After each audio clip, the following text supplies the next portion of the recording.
Hello everyone.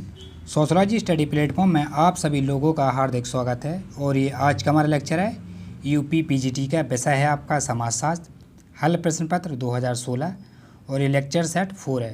3 lecture इस session के already discuss हो चुके हैं जो कि आप प्ले लिस्ट में जाकर देख सकते हैं और उसका लिंक डिस्क्रिप्शन बॉक्स में भी दिया हुआ है, वहाँ जाकर भी आप चेक कर सकते हैं। तो चलिए स्टार्ट करते हैं आज के लेक्चर का फर्स्ट MCQ। और लेक्चर स्टार्ट करने से पहले मित्रों, आपने अगर हमारे चैनल को सब्सक्राइब नहीं किया तो सब्सक्राइब करें, लाइक करें और अपने मित्रों के साथ अधिक से अधिक शेयर करें अपने मित्रों के साथ। इसके आपके साथ साथ उनकी भी प्रिपरेशन अच्छे से होती रहे, वो भी ऐसे ही प्लेटफॉर्म की तलाश में होंगे जहां उनको सारा कंटेंट यूपी पीजीटी का मिल जाए। तो इस प्लेटफॉर्म पर आपको पूरा कंटेंट मिलेगा। ठीक है, चलिए स्टार्ट करते हैं। और इस सेशन में हम 76 से लेकर के 100 तक चलेंगे। ठीक है, पहला MCQ है 76। पूछा, निम्नलिखित में से कौन मेहर का भुगतान करता है? ए, वधू के पिता द्वारा वर के माता पिता को। बी, वधू के पिता द्वारा वधू के माता पिता को। बी, सी है आपका वधू द्वारा वर को। डी है वर द्वारा वधू को। 76 का राइट आंसर बताएं क्या है। और इसका राइट आंसर सभी लोग जानते हैं, इसका राइट आंसर हो जाएगा डी। वर जो है लड़का जो है पत्नी को मेहर देता है या रुपए या कुछ भी दे सकता है और मेहर के रूप में उसे देखता है। एक समझौता है, निकाह के पहले दिया जाता है या बाद में भी देता है लड़का या लड़की को। नेक्स्ट प्रश्न आपके सामने 77 पूछा है, किसने कहा कि धर्म जनता के लिए अफीम है? सभी लोग जानते हैं इसका answer. A, J Frazer. B, E.B. Tylor. C, Karl Marx. और डी आपका बी, मैलिनोवस्की। किसने कहा था? और इसका राइट आंसर की बात करें तो सी राइट आंसर है, कार्ल मार्क्स साहब हैं। इन्होंने कहा था धर्म वह है जो जनता के लिए अफीम का काम करता है। नेक्स्ट प्रश्न आपके सामने 78 स्क्रीन पर ये रहा। पूछ रहा है, निम्नलिखित में से किसने वर्ण व्यवस्था का सर्वप्रथम उल्लेख किया था? ए, ऋग्वेद में किसमें मिलता है? बी, यथुर्वेद में। सी, यजुर्वेद में। और डी, सामवेद में। किसमें मिलता है वर्ण व्यवस्था का प्रथम उल्लेख? किस वेद में मिलता है? 78 का राइट आंसर हो जाएगा आपका ए राइट आंसर है, ऋग्वेद में मिलता है देखने को। और नेक्स्ट प्रश्न आपके सामने 79 पूछ रहा है, भारत छोड़ो आंदोलन किससे जुड़ा है? ए, जवाहरलाल नेहरू। बी, बाल गंगाधर तिलक। सी, सुभाष चंद्र बोस। डी आपका महात्मा गांधी। किससे जुड़ा है भारत छोड़ो आंदोलन? और ये आपका जुड़ा है बाल गंगाधर तिलक। इन्होंने कहा था भारत छोड़ो आंदोलन। ये 9 अगस्त 1942 को आरंभ हुआ था। ठीक है, यह आंदोलन था जिसका लक्ष्य था भारत में ब्रिटेन साम्राज्य को समाप्त करना था। और नेक्स्ट प्रश्न आपके सामने प्रश्न नंबर 18 स्क्रीन पर पूछ रहा है, ग्रामीण क्षेत्रों में शक्ति के विकेंद्रीकरण के संदर्भ में किसने कहा है यह स्वीकार है कि लोकतंत्र विकेंद्रीकरण के बिना सफल नहीं हो सकता? ए, R.N. ईमानदार। और बी है K.S. शर्मा। सी है बी, मेहता। डी आपका बी, सिंह। किसने कहा था? प्रश्न नंबर 18 का आंसर क्या हो जाएगा? इसका राइट आंसर की बात करें सी राइट आंसर है, बी, मेहता ने कहा था। और नेक्स्ट प्रश्न आपके सामने 81 स्क्रीन पर, निम्नलिखित में किसने ग्राम नगर सातत्य की अवधारणा दी थी? ए, लुईस बर्थ ने। B, Robert E. पार्क ने। सी आपका रॉबर्ट रेडफील्ड ने। डी, हेनरी मैन ने। किसने ग्रामीण नगर सातत्य की अवधारणा प्रतिपादित की थी? 18 का राइट आंसर बताएं, 81 का। और इसका राइट आंसर हो जाएगा सी, रॉबर्ट रेडफील्ड साहब ने दी थी। ठीक है, और नेक्स्ट प्रश्न आपके सामने 82, व्हाट इज सोशलॉजी पुस्तक किसकी है? A, Alex Inkeles. B, B.T. Bottomore. C, H.M. Johnson. D, M. Ginsberg. 82 का प्रश्न का आंसर बताएं क्या है। इसका राइट आंसर की बात करें क्या हो जाएगा? इसका आंसर हो जाएगा ए राइट आंसर है, एलेक्स इंग्लिश। इनकी पुस्तक है व्हाट एंड सोशलॉजी। और भी इस पुस्तक में इन्होंने 3 भागों में बांटा था। पहला है समाजशास्त्र समाज के अध्ययन के रूप में। दूसरा है समाजशास्त्र संस्थाओं के रूप में। तीसरा है समाजशास्त्र सामाजिक संस्थाओं के रूप में। ठीक है, नेक्स्ट प्रश्न आपके सामने 83, समाजशास्त्र ज्यामिति अनुपात में बढ़ाती है। ज्यामिति अनुपात में बढ़ाती है जबकि जीवन के साधन गणितीय अनुपात में बढ़ते हैं, ऐसा किसने कहा था? ए, माल्थस ने। बी, फ्रायड ने। सी, किंग्सले डेविस ने। डी, मैकाइवर एवं पेज। किसने कहा था ये?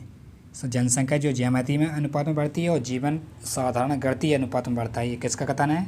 83 का राइट आंसर हो जाएगा माल्थस। राइट आंसर ये है और नेक्स्ट प्रश्न आपके सामने स्क्रीन पर 84 पूछ रहा है, किस आश्रम को धर्म अर्थ काम का संगम कहा है? ए ब्रह्मचार, बी गृहस्थ और सी वानप्रस्थ और डी संन्यास। ये सभी लोग जानते हैं आश्रम को धर्म अर्थ काम ये सभी मिलते हैं आपके गृहस्थ आश्रम में, घर में ही देखने को मिलते हैं। तो बी राइट आंसर है इसका 84 का। और आगे चलते हैं, नेक्स्ट प्रश्न आपका 85 पूछा है, निम्नलिखित में से कौन समाजशास्त्र के स्वरूपात्मक संप्रदाय का समर्थक है? A George Simmel, B Auguste Comte, C Emile Durkheim, D T Parsons. Talcott Parsons. क्या राइट आंसर है 85। और कौन संबंधित है स्वरूपात्मक संप्रदाय से संबंधित है? ए जॉर्ज सिमेल साहब, क्योंकि जर्मनी संप्रदाय थी। और नेक्स्ट प्रश्न आपके सामने 86 स्क्रीन पर पूछ रहा है, मध्यवर्गीय सिद्धांत की अवधारणा किसने प्रतिपादित की थी? ए सोरोकिन ने, B R K. Merton, C M Dumont और डी आपका टॉलकट पार्सन्स। 86 का राइट आंसर बताएं क्या है? और इसका राइट आंसर हो जाएगा आपका बी आर.के. मार्टन। इन्होंने मध्यवर्गीय सिद्धांत की अवधारणा दी थी आर.के. मार्टन ने। नेक्स्ट प्रश्न पर चलते हैं, प्रश्न नंबर 87 पूछ रहा है, सामाजिक विघटन का वह प्रक्रिया है जिसके द्वारा एक समूह के सदस्यों के बीच संबंध टूट जाते हैं या समाप्त हो जाते हैं। ए ई एल फेरिस, बी ऑगवर एवं निम्कोफ, सी थॉमस एवं नैनिकी और डी है इलियट एवं मेरिट। किसने कहा था? 87 का राइट आंसर क्या है? इसका राइट आंसर हो जाएगा आपका डी इलियट एवं मेरिट ने कहा था। ठीक है।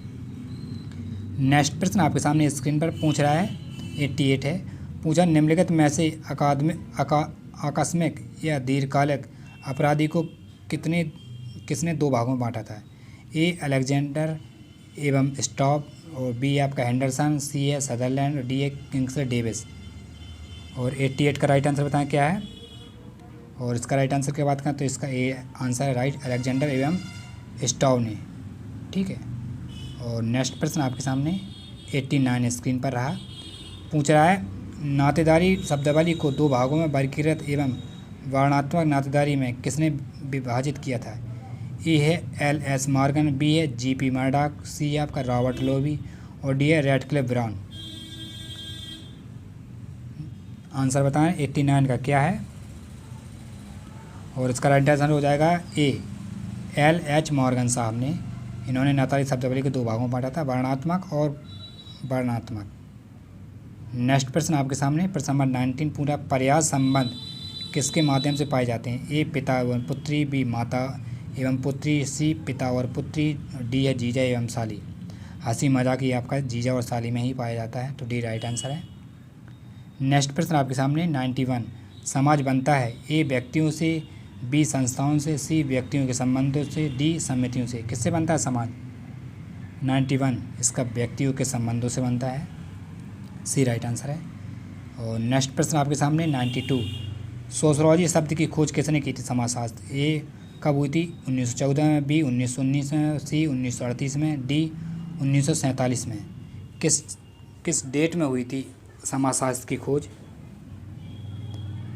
92 का राइट आंसर बताएं क्या है? और इसका राइट आंसर हो जाएगा आपका सी 1938 में, सी राइट आंसर है। एक विषय के रूप में खोज की गई थी जो कि फ्रांस के दार्शनिक अगस्त कॉम्ट इसके जन्मदाता है, फादर ऑफ सोशलॉजी।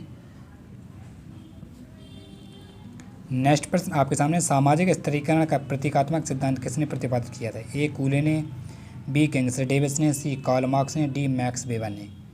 किसने किया था सामाजिक स्तरीकरण का प्रकारात्मक सिद्धांत किसने प्रतिपादित किया था? 93। और इसका राइट आंसर हो जाएगा आपका Kingsley Davis, B right answer है। और सामाजिक स्तरीकरण के प्रकारात्मक सिद्धांत के प्रमुख प्रतिपादक किंग्सले डेविस व मूरे हैं। इनका नाम था सामाजिक स्तरीकरण समाज की ज़रूरतों की उपज है, न कि व्यक्तियों की ज़रूरतों की। ठीक है ना, उन्होंने समाज की ज़रूरत बताया था, व्यक्तियों को नहीं बताया था।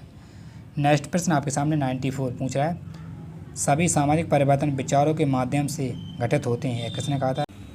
A Kingsley Davis, B MacIver एवं Page, C M Ginsberg, D Ogburn एवं निम्कोफ। और इसका राइट आंसर क्या है? इसका राइट आंसर हो जाएगा आपका डी ऑगवर एवं निम्कोफ। ठीक है। नेक्स्ट प्रश्न आपके सामने 95 पूछ रहा है, हिंदू विवाह के निम्नलिखित में से कितने प्रकारों में से कौन सा उत्कृष्ट कोटि का विवाह नहीं है? ए ब्राहा, बी देव और सी गंधर्व और डी आपका आर्य। कौन सा उत्कृष्ट कोटि का विवाह नहीं है? तो इसका राइट आंसर हो जाएगा सी गंधर्व विवाह, ये उच्च कोटि का विवाह नहीं है। तो सी इज राइट आंसर। नेक्स्ट प्रश्न आपके सामने 96 पूछा, धर्मनिरपेक्षीकरण शब्द का अर्थ है कि जो कुछ पहले धार्मिक माना जाता है अब वैसा नहीं माना जा सकता। किसकी परिभाषा है ये? ए आर देसाई की, बी योगेंद्र सिंह की, सी एम एन श्रीनिवास की, D S P C Desai, S C Dube. किसकी परिभाषा है? 96। और इसका राइट आंसर क्या है? इसका राइट आंसर हो जाएगा आपका सी एम एन श्रीनिवास ने कहा था, इस परिभाषा लिखी है। और नेक्स्ट प्रश्न आपके सामने 97 ऐच्छिक सदस्यता संबंधित है? ए समुदाय से, बी समितियों से, सी संस्था से और डी है उपयुक्त में से कोई नहीं। 97 का राइट आंसर क्या है?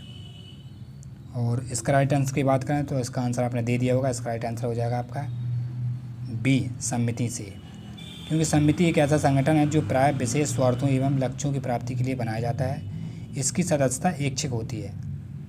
और नेक्स्ट प्रश्न आपके सामने 98 पूछा, निम्नलिखित में से कौन प्रकार्यवाद के अध्यक्ष से जुड़ा है? ए गास्कोंड, बी डब्ल्यू पेरेटो, सी आपका और के मार्टन, डी है ई वोगार्ड्स।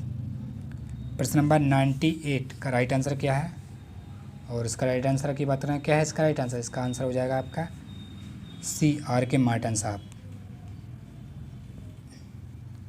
क्योंकि मार्टन जो है प्रकारवाद के अध्ययन से जुड़े हैं और मार्टन का प्रकारवाद उनकी पुस्तक the theory of social statistics में प्रतिपादित किया गया था। ठीक है, स्ट्रक्चर में। नेक्स्ट प्रश्न आपके सामने 99 पूछा, प्रकट प्रकार और अप्रकट प्रकार का वर्गीकरण किसने किया था? ए मेलिनोवस्की, बी मार्टन, सी स्पेंसर, डी दुर्कीम साहब। किसने प्रकट और अप्रकट की अवधारणा दी थी? 99 का आंसर क्या हो जाएगा? और इसका राइट आंसर की बात करें, इसका राइट आंसर आपका मार्टन साहब ने दी थी। और ये देखिए प्रकट और प्रकट की अवधारणा। और लास्ट और आखिरी प्रश्न इस सेशन का 100 में पूछा, निम्नलिखित में से कौन समाजशास्त्र के स्वरूपात्मक संप्रदाय से संबंधित नहीं है? ए जी सिमेल, बी एल टी भाउ और सी आपका एफ टॉनीज, डी है वान विजय। कौन संबंधित नहीं रखता है स्वरूपात्मक संप्रदाय से? बिल्कुल राइट आंसर दिया आपने, बी राइट आंसर है। एल टी हब हाउस ये संबंधित नहीं है। ठीक है, स्वरूपात्मक संप्रदाय, जबकि सिमेल, टॉनी और आपके बानबीज ये स्वरूपात्मक संप्रदाय से के प्रतिपादक हैं, समर्थक हैं। और आई होप आज का लेक्चर आपको पसंद आया होगा। इसमें हमने 25 MCQ पर बात की है और नेक्स्ट लेक्चर हम आपके लिए लेकर के आ रहे हैं इसी सेशन का 2016 का प्रश्न पत्र का 5 लेक्चर। और जब तक के लिए आप अपने चैनल को, हमारे चैनल को लाइक, सब्सक्राइब और शेयर ज़रूर करें अपने मित्रों के साथ। Thank you.